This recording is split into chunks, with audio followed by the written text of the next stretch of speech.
Passport मजबूत सबूत है लेकिन अंतिम नहीं। वोटर आईडी मजबूत आधार है लेकिन अंतिम नहीं। आधार पहचान का दस्तावेज है लेकिन नागरिकता का नहीं। तो फिर आखिर कानून मानता किसे है? भारत में नागरिकता किसी एक कार्ड से नहीं होती, बल्कि नागरिकता तय होती है नागरिकता अधिनियम 1955 के तहत।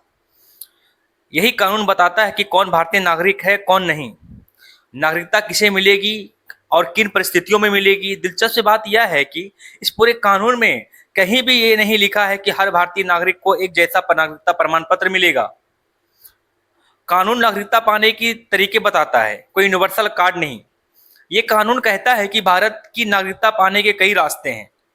सबसे पहला रास्ता जन्म नागरिकता, लेकिन यह यहाँ भी एक नियम सबके लिए लागू नहीं होता। यह इस बात पर निर्भर करता है कि आपका जन्म कब हुआ।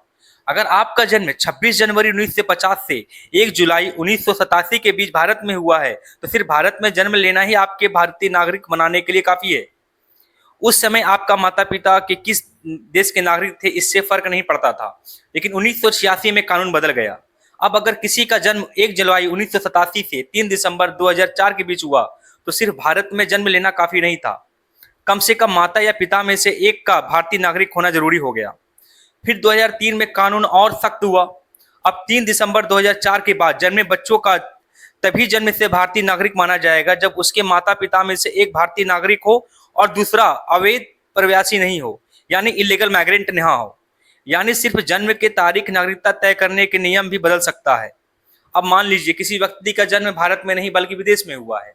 ऐसे मामलों में कानून वंशरीय डिसेंट के आधार पर नागरिकता देता है।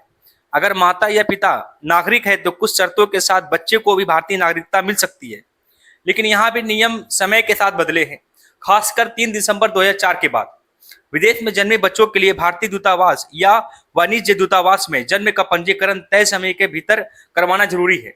तीसरा रास्ता पंजीकरण यानी रजिस्ट्रेशन। यह उन लोगों के लिए है जो जन्म से भारतीय नागरिक नहीं है, लेकिन कानून में बताई गई कुछ श्रेणियां में आते हैं।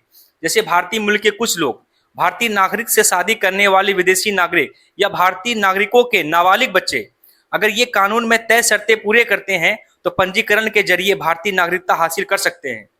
चौथा रास्ता प्राकृतिकरण यानी नेचुरलाइजेशन। मान लीजिए कोई विदेशी नागरिक लंबे समय से भारत में रह रहा है।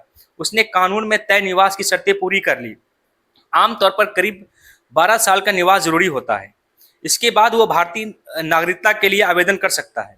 अगर सरकार उसकी पात्रता से संतुष्ट होती है तो उसे प्राकृतिकरण के जरिए भारतीय नागरिकता दी जा सकती है। एक पांचवा रास्ता भी है कानून में जो मौजूद है, हालांकि इसका इस्तेमाल बहुत कम होता है। इसे कहा जाता है इनकॉर्पोरेशन ऑफ टेरिटरी। यानी अगर भविष्य में कोई नया क्षेत्र भारत के हिस्सा बनता है तो वहां रहने वाले लोग को नागरिकता केंद्र सरकार तय कर सकती है।